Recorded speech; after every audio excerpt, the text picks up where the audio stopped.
حضرت مطرف اپنے والد سے روایت کرتے ہیں، انہوں نے کہا میں نبی صلی اللہ علیہ وسلم کی خدمت میں حاضر ہوا۔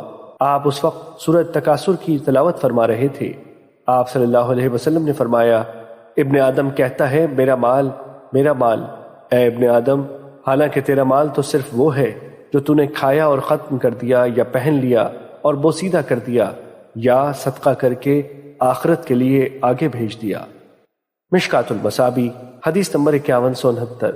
حضرت ابو ہریرہ رضی اللہ تعالیٰ عنہ بیان کرتے ہیں، رسول اللہ صلی اللہ علیہ وسلم نے فرمایا، مالداری مال اور ساز و سامان کی کثرت سے حاصل نہیں ہوتی، جبکہ مالداری تو نفس کی مالداری یعنی قناعت ہے۔ مشکوٰۃ المصابیح حدیث نمبر 5170۔ حضرت ابو ہریرہ رضی اللہ تعالیٰ عنہ بیان کرتے ہیں، رسول اللہ صلی اللہ علیہ وسلم نے فرمایا، بے شک اللہ فرماتا ہے، انسان میری عبادت کے لیے فارغ ہو جا، میں تیرے دل کو مالداری یعنی قناعت سے بھر دوں گا، تیری محتاجی ختم کر دوں گا، اور اگر تو ایسے نہیں کرے گا تو میں تمہیں کاموں میں مصروف کر دوں گا اور تیری محتاجی ختم نہیں کروں گا۔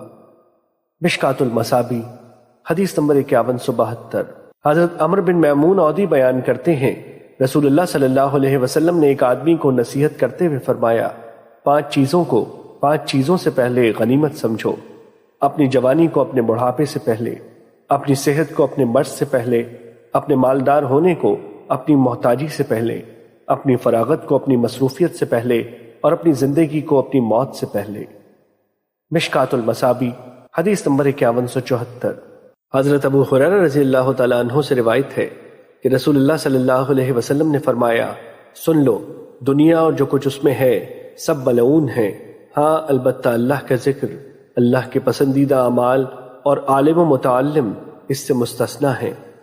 مشکوٰۃ المصابیح حدیث نمبر 5176۔